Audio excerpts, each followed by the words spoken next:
नमस्कार दोस्तों, JDS competition में आपका स्वागत है। आज हम क्लास 7th एनसीईआरटी के लास्ट 3 चैप्टर्स कवर करेंगे, जिसमें इकाई जो है वो आपकी बाजार है। इस बाजार में एक उसमें चैप्टर है कि बाजार एक ऑलरेडी है, एक कमीज के लिए है, एक समानता के लिए संघर्ष है। तो तीनों को ज्वाइंट करते हुए मैं पूरा बता दूंगा आपको। साम्राज्य के उसमें छोटी छोटी कहानियां हैं, तो हम भी थोड़ा सा आपको विस्तार से अपनी तरफ से ऐड करते हुए समझा देंगे। बाजार, पहले हम लोग जाने बाजार है क्या। पुराने जमाने में आप देखते रहे होंगे, हो सकता है आप न जानते हो, लेकिन हमको तो याद है कि हम जिस गांव में रहा करते थे, प्रत्येक सप्ताह के किसी एक दिन, आज भी आप हो सकता है अपने गांव जाते हो, देखते हो, प्रत्येक सप्ताह के एक दिन, सैटरडे, संडे, मंडे, ट्यूसडे, चाहे जो भी दिन ले लें, एक बाजार मार्केट लगता था।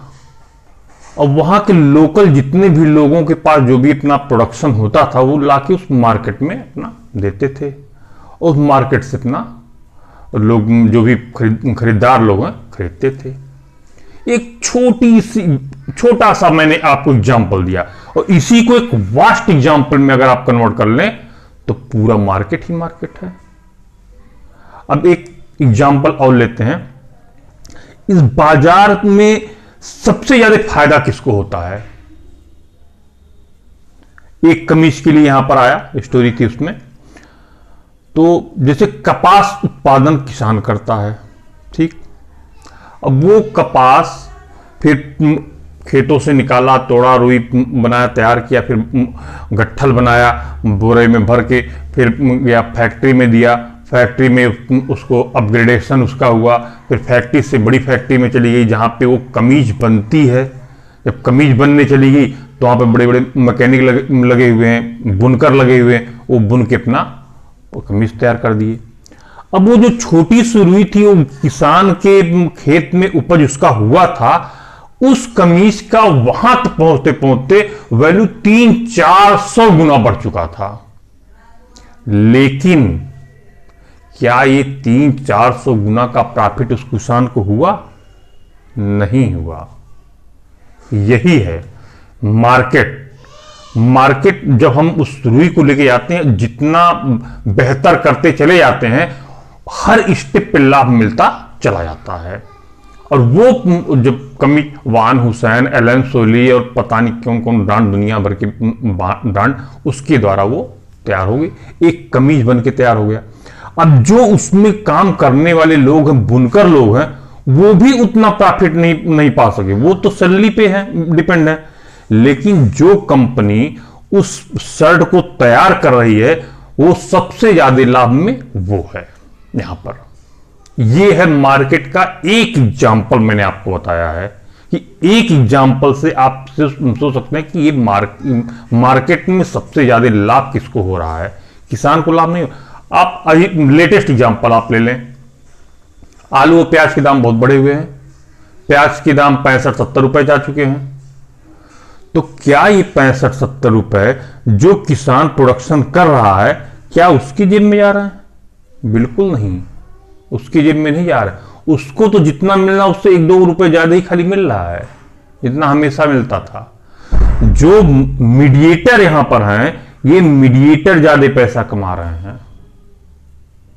वो मीडिएटर मार्केट में उसको पहुंचा, किसान तो लेके आया, मंडी में बेच दिया, मंडी से पहुंच गया मार्केट में, पहुंच गया वो बाजार में, पहुंच गया खुदरा विक्रेता के पास पहुंच गया। तो वो मीडिएटर वहां पे पैसा कमा रहा है। यही यहां मार्केट की एक कमी भी है। अगर उस अनुसार उस किसान को भी प्रॉफिट हो, तब बाजार का असली लाभ किसान को भी मिले भाई। चलिए अब आगे चलते हैं। समानता के लिए संघर्ष भी इसमें एक लास्ट चैप्टर है। समानता शुरुआत के चैप्टर में भी समानता की बात आई थी, लास्ट चैप्टर में भी समानता की बात आई। हमारा संविधान सबको समान रूप से देखता है। हमने पहले भी लेक्चर में किसी बताया था, सामाजिक न्याय, आर्थिक न्याय, सारी उपासना की स्वतंत्रता, धर्म की स्वतंत्रता, सब सारी चीजें बात हमारे प्रेम्बल में कही गई, हमारे प्रस्तावना में कही गई है। तो वो समानता हमारा संविधान प्रत्येक नागरिकों को देता है। मध्य प्रदेश की आप स्टोरी इसमें लें, मध्य प्रदेश में एक तवा नदी है, उस तवा नदी पे गवर्नमेंट ने बांध बनाने के लिए प्रस्ताव किया। अब जब बांध बनाना शुरू किया तो जाहिर सी बात वहां के अगल बगल के गांव प्रभावित होंगे, तो उन गांव के लोगों को डिस्प्लेस्ड किया जाना था। जब डिस्प्लेस्ड करेंगे तो भाई कहीं दूसरी जगह उनको प्लेस्ड भी तो कीजिए, यानी पुनर्वास भी तो कीजिए, पुनर्वास की व्यवस्था कीजिए। पुनर्वास की मान लीजिए व्यवस्था कर दिया उन्होंने, लेकिन जो खेती किसानी उस जगह से वो लोग करते थे तो वो तो वहां पे कर नहीं पा रहे हैं, जहां पे नए स्थान पे गए तो ये परेशानी उनके लिए हो गई। तो उन्होंने आंदोलन किया उन ग्रामीणों ने कि नहीं भाई हमको रोजगार दो, हमको रोजगार दो।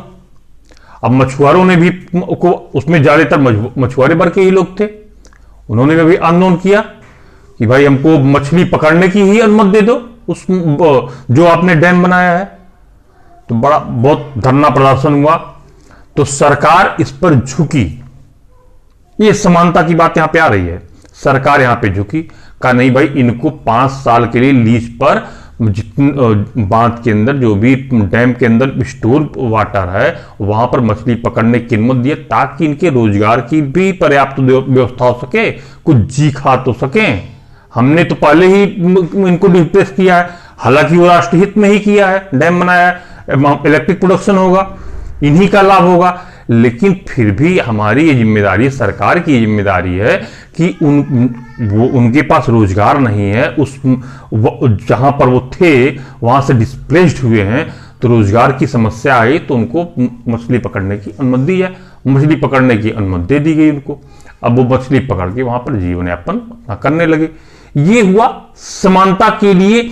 अगर मान लीजिए समानता अगर नहीं आ पा रही है, जो हमारे पेम्बल में लिखा है, अगर नहीं आ पा रही है, तो आपके पास ये राइट्स है, आपके पास अधिकार है कि आप उसके लिए संघर्ष करें। और जब संघर्ष आप करेंगे तो सरकारें झुकेंगी।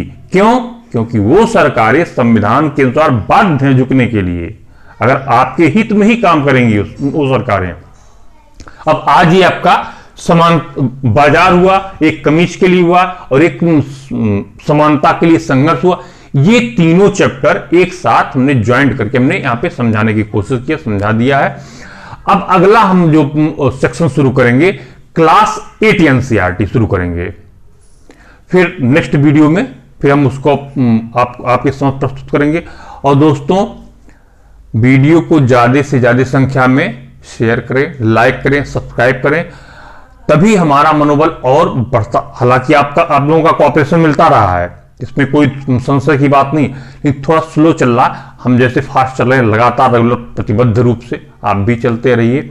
और अभी हमारे करंट सेक्शन शुरू नहीं हुए हैं, अभी हम मुद्दे उठा रहे हैं। जैसे पिछले एक वीडियो हमने डाला था ह्यूमन राइट्स का, आपकी नेक्स्ट वीडियो जो हम डालेंगे हो सकता है 8-10 दिन में, जब भी इधर से थोड़ी फुर्सत मिलेगी, 10-12 दिन जो भी लगे। एक इशू है वैश्विक आतंकवाद एवं मानवाधिकार, इस पर एक बृहद ज्ञान मैं अपने लेक्चर में डालूंगा और आप उसको समझिएगा।